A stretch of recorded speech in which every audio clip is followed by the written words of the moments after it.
The journey to find the One Piece has been a torturous, exciting, and incredibly entertaining ride that we can all agree we don't want to end anytime soon. While in search of this ultimate treasure, pirates might occasionally get into confrontations with each other, and many life or death situations. So, how do they get out of these crazy situations? With the use of devil fruits. Devil fruits are a vital part of the One Piece universe. They give anyone who eats them unique power that can help them overcome many obstacles in their adventures. Among the people who eat the devil fruits and gain these power boosts, there are few who manage to unlock the true potential of their power and awaken their devil fruit. Today we're going to go down a list of these awakened devil fruit users and put them in a tier list based on just how powerful they are. If you're excited for that, buckle up and set sail for another adventure matey. The 5 Jailer Beasts of Impel Down. Although these 5 beasts are usually played for laughs, they are not to be messed with. The 5 Jailer Beasts are the most feared creatures in Impel Down and under the command of Saudi. Even with their beastly appearances, they are still intelligent enough to follow commands and keep the rules of Impel Down strict for the prisoners with unyielding brutality. This is all made wilder with the fact that the 5 of them are all awakened zone users, which gives them great power and durability. However, even with all that, the reason they have the animalistic appearance is because of their failed awakening, causing them to lose their humanity and revert into simple beasts. Still, even though they aren't the most fearsome bunch, they are Impel Down's most feared guards and the strongest guards within the walls. However, because they can be easily defeated by Luffy and the gang, I say we place them at a comfortable D tier. Rob Lucci. Rob Lucci is a cold professional agent of the world government who has been given the nickname of Massacre Weapon. That's a pretty cool name, so you can immediately tell that he's incredibly hardcore. He has admitted that he joined the world government just so he'd legally be able to commit murder. He's a sadistic and sociopathic person who should not be given any power because he is most likely to abuse it in every way he can and for his sick amusement only. So, of course, he's one of the awakened devil fruit users. Lucci ate a leopard zone type devil fruit, Neko Neko no Mi, or the cat fruit, which lets him transform into a large leopard human hybrid at will. This devil fruit gives him greatly enhanced physical abilities, and that paired with his proficient martial arts skills and bloodlust make him a terrifying opponent to go up against. Especially considering that a leopard is a carnivorous wild animal, Lucci's senseless love of violence and death is turned up to the extreme in this form. And that's just in his base form too. Lucci has achieved awakening with his devil fruit, which greatly boosts his physical strength, speed, and his recovery rate. In this form, Lucci is almost able to keep up with Luffy, and that is enough to put him in A tier. Eustass Kid. Next up, we've got Eustass Kid, a pirate known for his ruthless and violent personality, as well as his vicious temper and bloodthirsty nature.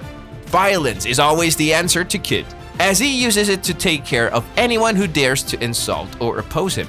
He holds no qualms against killing innocent civilians for mocking him. Why is it always the crazy ones that get the super powerful devil fruits?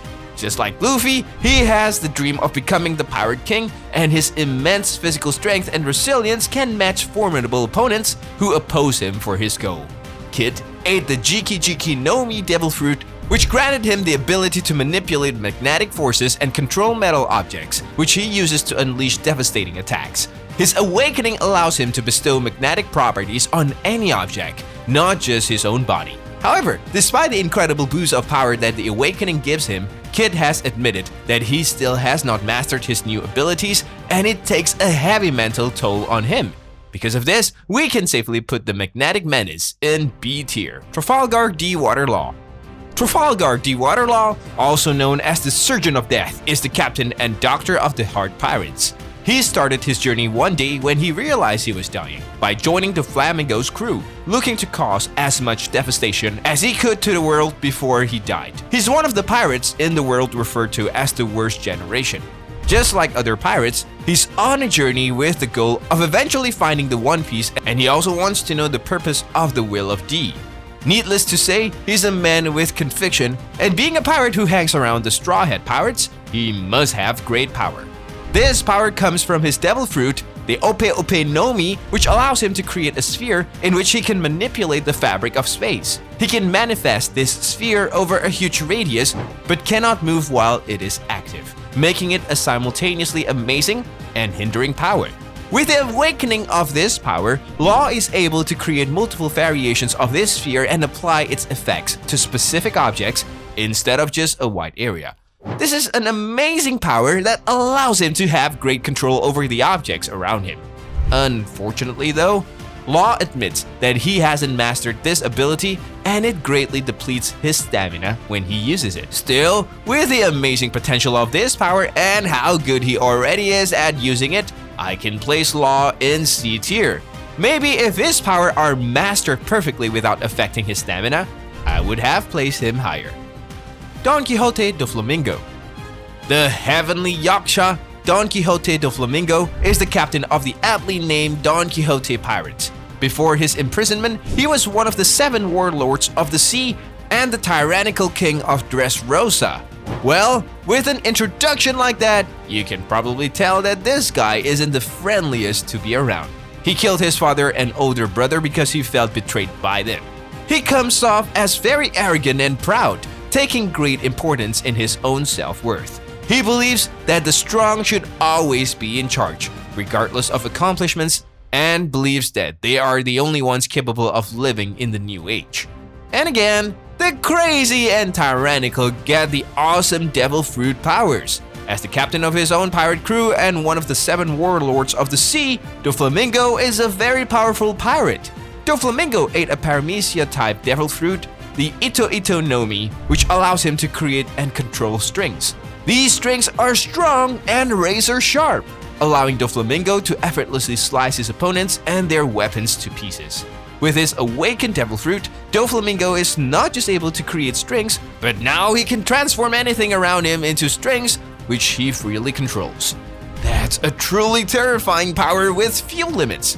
With such terrifying potential, I can see Doflamingo being anywhere other than A tier. Douglas Bullet. Douglas is a very tall, muscular man with the physical strength to back up his size. He usually has a violent and aggressive personality, and seemingly subscribing to the violence is always the answer method. Douglas deeply holds his strength as his most valuable asset. He uses his absolute power to cause as much destruction and devastation as he can. Bullet's abilities with his devil fruit, the Gasha Gasha no Mi, allow him to dismantle and reconstruct anything he wants with his mind. This power has limitless potential, allowing him to create anything his mind can imagine from any material in front of him. In his awakened form, this creation and destruction technique is pushed to an even wider range, allowing him to terraform the landscape around him to his will. However, just as it has limitless potential, its downside is that it is completely limited to how much ingenuity Douglas possesses. Have you ever opened up Netflix and felt like there's nothing to watch, despite the countless catalog of unwatched and new releases? It's a similar case here with Douglas. The most Douglas has done with his abilities is to terraform the land around him and create powerful exoskeletons that he uses to enhance his physical abilities. While these are impressive, considering the true extent that his power can go, I have to put him in C tier for the lack of ingenuity. Charlotte Katakuri. Katakuri is a family-focused man from the Charlotte family. He's often seen as level-headed, calm, and serious, as well as determined when set to a goal. He's also very efficient, using his abilities to quickly address any threats or problems that he predicts. When attacking opponents, Katakuri is brutal and ruthless, aiming to ensure that the fight is over as quickly and efficiently as he can make it. He usually demonstrates impressive levels of strength and combat intelligence. This is all naturally expected of him as the strongest subordinate of Big Mom, and he goes to great pains to make sure that his brother's perception of him is as perfect as he can make it.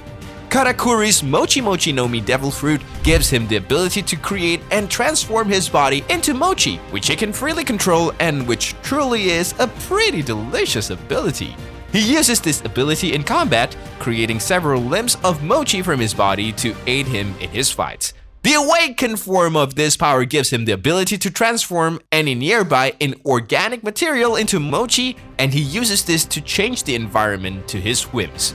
This is a great power that allows him to even transform the ground into mochi, which he can freely manipulate. Still, as amazing as making mochi appear is, the power is only strengthened by Katakuri's intelligence, and I can't really put him higher than C tier for that. Kaku.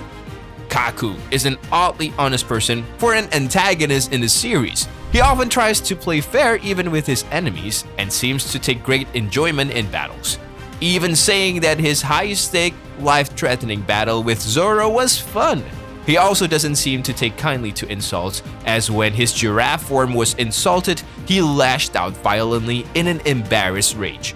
Despite all of this, he's still one of the strongest members of CP9 and a current member of CP0, which means his abilities are nothing to scoff at. Kaku ate a zone-type devil fruit, Ushi Ushi no Mi, given by his boss. This gives him the ability to transform into a giraffe-human hybrid and gain the proportionate strength of the long-necked beasts.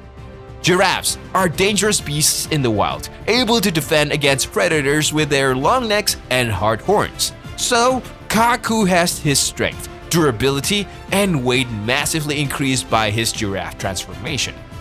His awakened form grants him a more powerful hybrid form, which enhances his physical strength and speed even more. The long giraffe neck also becomes even longer and serpent-like. With such an impressive transformation, Kaku is a fearsome opponent to go up against. This long-necked beast can be safely placed in the B tier, Saint J. Garcia Saturn.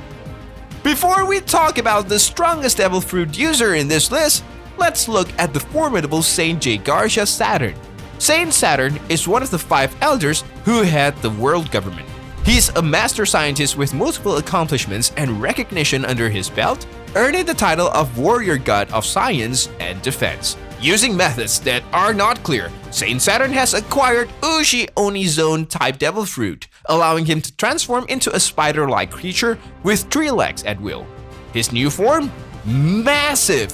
Bigger than some of the largest characters in the series. He has also awakened his new form as indicated by the ribbon of dark, flaming smoke around his shoulders and torso when he is transformed.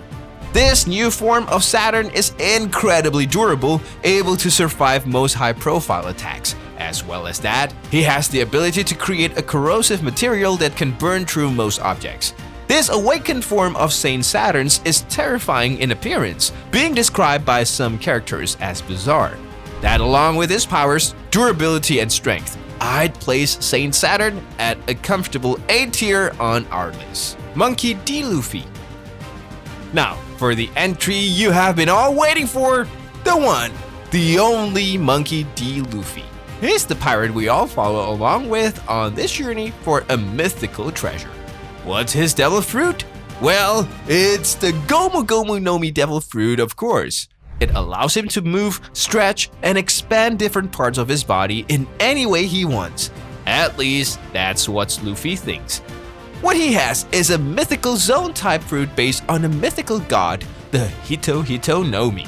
This makes Luffy potentially one of the most powerful devil fruit users in the series.